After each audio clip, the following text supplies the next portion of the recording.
nabubuhay, hindi lamang sa tinapay, kundi sa salitang mahal mula sa bibig na banal ng Ama nating may kapal.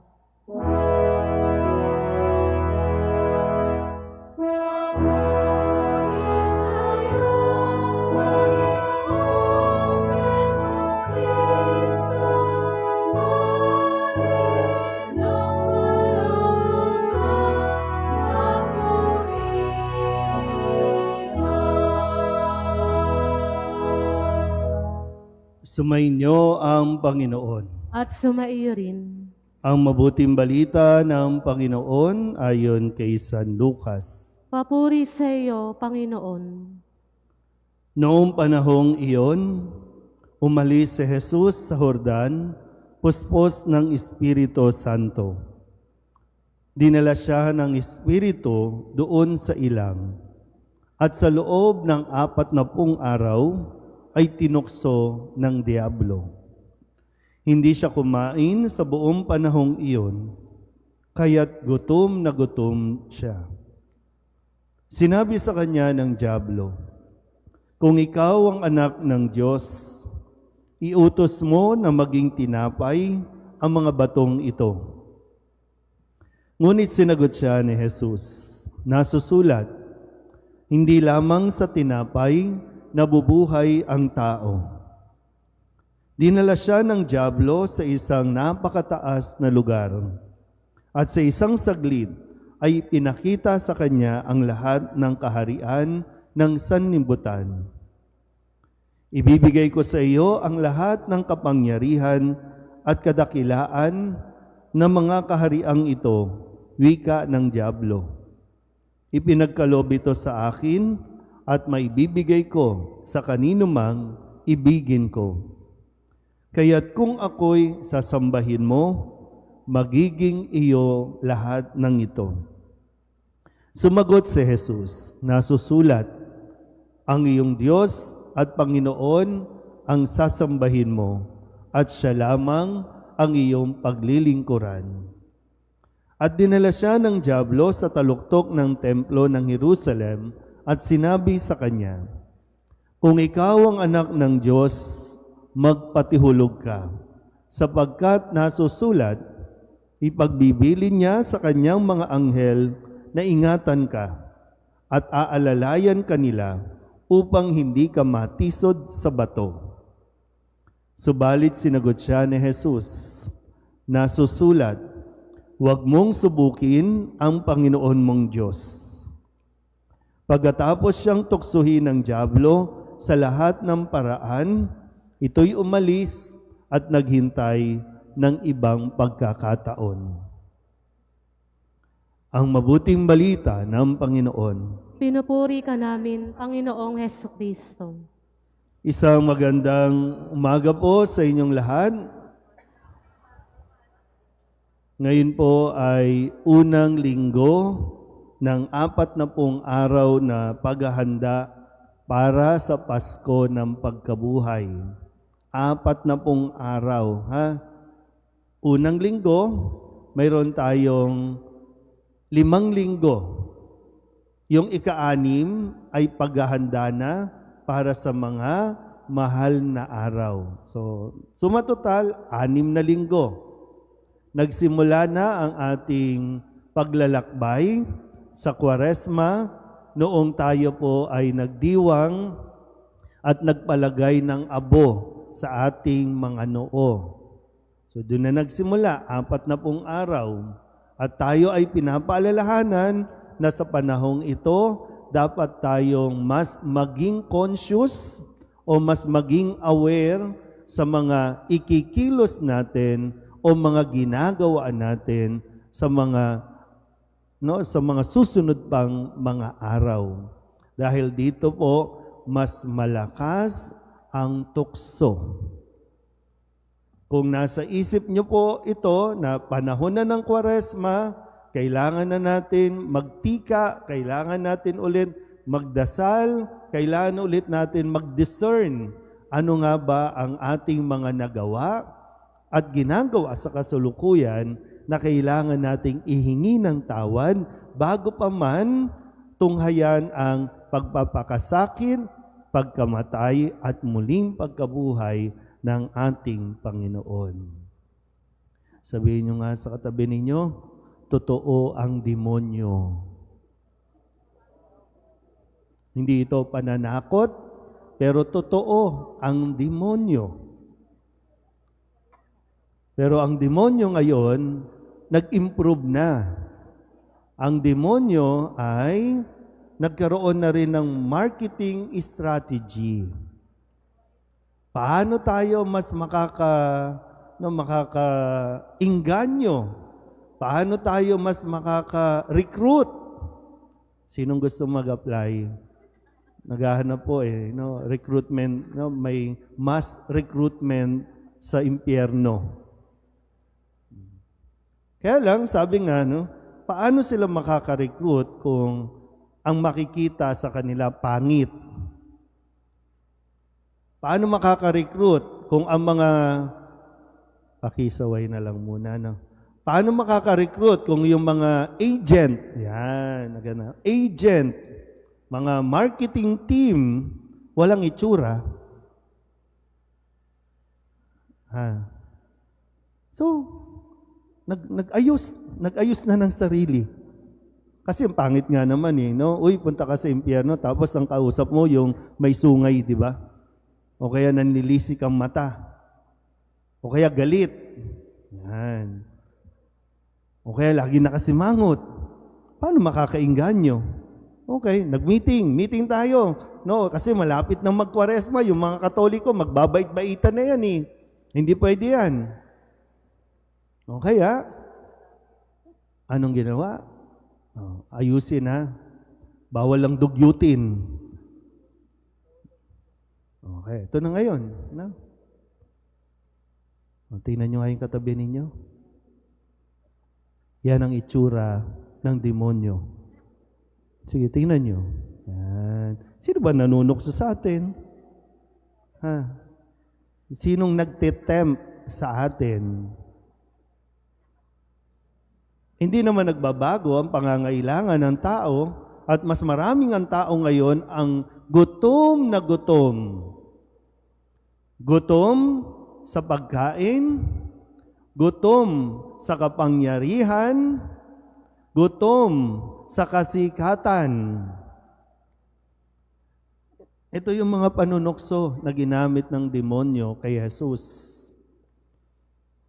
Dinala sa disyerto, walang-wala sa disyerto, wala. Lahat ng hinahanap ng tao, pagdating sa disyerto, wala. Pero doon siya, dinala ng Espiritu para mas mapagnilayan niya ng mabuti bago siya magsimula ng kanya pong misyon. Nasa kanyang pagmimisyon, ang importante, nasa kanya ang Diyos. Pero ito nga ang demonyo, Sabi, uy, gutom na si Jesus. Ito, pagkakataon na ito, gutom na Jesus, di ba, makapangyarihan ka, gawin mo nga tinapay, ang mga batong yan. Pero hindi pinakinggan ni Jesus. Pinakita lahat ng kaharian. Bibigay ko sa iyo yan, magiging hari ka. Hihigitan mo pa si Trump. Hihigitan mo pa si Duterte. Hihigitan mo pa yung mga president. Lahat sila, bibigay ko sa iyo yan. Pero hindi rin pinatulan ni Jesus. Dinala sa taluktok, sige nga, magpatihulog ka nga, magpasikat ka nga, sige nga. Pero hindi rin pinatulan ni Jesus. Di ba? Ang mga panunuksong ito, panunukso rin, magpasa hanggang ngayon. Kaya nga bakit tayo nasa panahon ng Kwaresma? Kasi yung paanyaya, matuto tayong magdisiplina ng ating mga sarili. Yung pagdisiplina, ibig sabihin, matuto tayong magtimpi, magtiis. Kaya nga, yung sinasabi, kusa tayong papasok sa pagtitiis at pagtitimpi sa mga panahong ito. Hindi lahat ng maganda ay papatulan mo. Hindi lahat ng ibinibigay sa iyo, tatanggapin mo. Kasi marami kadalasan dyan ay panunukso lang. Na kapag natukso ka, one point, naglilista na ang demonyo. Ito naman pala, yung mga nagpalagay ng abo, mga pakitang tao lang yan, kunyari lang yan, pag Miyerkules lang na abo yan. Mas mahina, no? Para bang mas mahina ang mga Katoliko sa panahong ito ng Kwaresma. Kasi kung kailan ka nagpa-fasting, doon maraming imbitasyon. Kung kailan ka nagpa-fasting at kung kailan mo gustong mag-fasting, doon ka talaga nagugutom. Kaya, di ba? Kung magkakatapat ang misa, no? Kung magkakatapat ang misa at ang paayuda ng isang politikong tumatakbo, saan pupunta ang mga Katoliko? Doon. Kasi pag pumunta ka doon, pag uwi mo may bigas ka. Tama ba? Pag dito ka pumunta, pag uwi mo, nabawasan pa yung pitaka mo kasi kailangan mo mag-offer. Ano?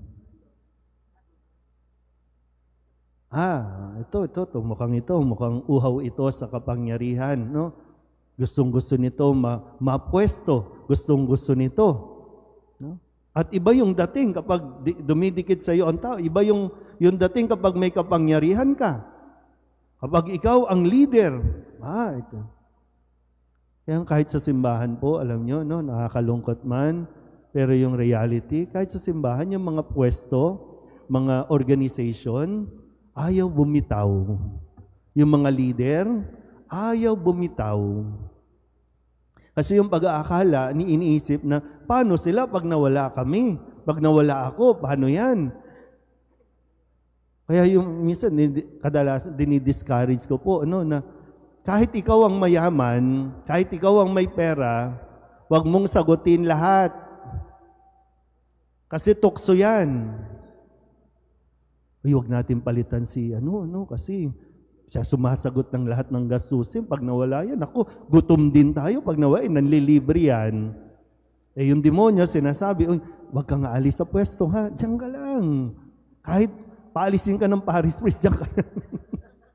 Kahit nga minsan, pari na mismo, natutukso at tinutukso ng demonyo na huwag kang umalis. Ito ang magiging kingdom mo. Diba? Ganyan maglaro ang demonyo. Kaya kung hindi ka rin, kung sunga-sunga ka din, talagang maniniwala ka rin na ikaw talaga ang tagapagligtas ng simbahang ito. No? Ikaw talaga ang magiging dahilan para bumalik yung mga tao kasi magaling ka. Ganyan. Mag-manipulate ang demonyo. Kaya kahit na gustong-gusto ka ng tao, kailangan mong matutong magsabi ng no. Ibig sabihin, ikaw dapat ang may control, hindi ikaw ang kinukontrol. Diba? Sa mga kalalakihan nga, diba? May nanukso na ba sa inyo? Sa mga may asawa dito? May nanukso na ba sa inyo na pangit? Diba? May nanukso na ba sa inyo na mabaho? Wala. Mabango yan, maganda yan, mas sexy yan sa asawa mo. Tama ba mga kababaihan? Kanino ba kayo pinapapalit? Saan ba sila pumapatol? Di ba sa mababango? Ganyan ang demonyo. Kaya, minsan iisipin din natin at uunawain din natin, hindi naman talaga masamang tao. Natukso lang. Tinukso lang. Bumigay lang sa tukso. Di ba? Alam naman natin yun, naranasan natin yun . Mahirap, di ba? Mahirap din lumaban, pero kailangan nating labanan yung tukso. Iaalok lahat kasi ng demonyo eh. At kapag natanggap na natin, okay na. Kampante na, di mo. Akin na yan. Ako nang bahala dyan. Ngayon, di ba? Ayaw bumitaw sa pwesto ng marami. Lahat naman, sabi lang naman nila, gusto lang naman nilang magsilbi, di ba? Gusto lang magsilbi. Dati, pagsisilbi lang yan. Gusto namin mag-serve sa bayan, magbigay ng pangangailangan. Pero ngayon, di ba, ang politics, business na. At hindi lang business ng isa, family business. Kasi, ang pamilya nila ang aahon sa kahirapan. Di ba? Pero kailangan nyo pagnilayan. Mismong pamilya, ano ba ito? Nagpapagamit ba tayo sa demonyo? Baka tau-tauhan na tayo ng demonyo. Kasi pag hindi natin ma-let go talaga, di ba? Sabi mo, yung lolo, yung tatay, yung kapatid, yung anak, yung pamangkin, yung pinsan. Kasi sabi ng demonyo, dapat kayo ang makilala. Dapat kayo ang kilalanin. Hinay-hinay. Kailangan niyong bumalik doon sa gusto niyong maglingkod. Ang dami niyo naman palang pera. Kailangan pa ba talaga ng posisyon? Kailangan niyo pa ba bang mamudmod? Na pwede namang mamigay na ng hindi nasa pwesto kung talagang sincere at hindi ka nagpapaalipin sa pera, sa kasikatan, sa kayamanan.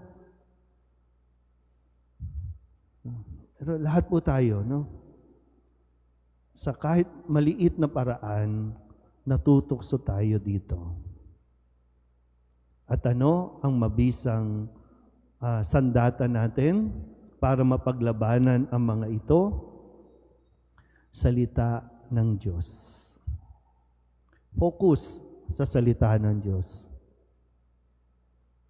Kasi mas matatalo tayo kung wala tayong baon-baon na pwedeng hugutin kapag nandyan na ang tukso. Kasi laging, kahit ang demonyo, alam niya kung ano ang nasusulat.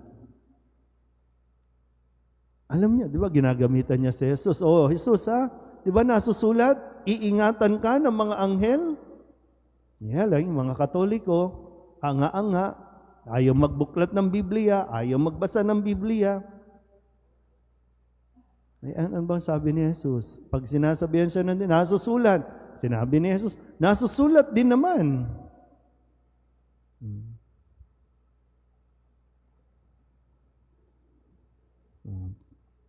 Tingin ulit sa katabi. Tingin. Natakot na kayo, no? Sige. Pagdasal ninyo yung mga katabi ninyo, no? Na mas maging matatag, mas maging malakas laban sa panunukso.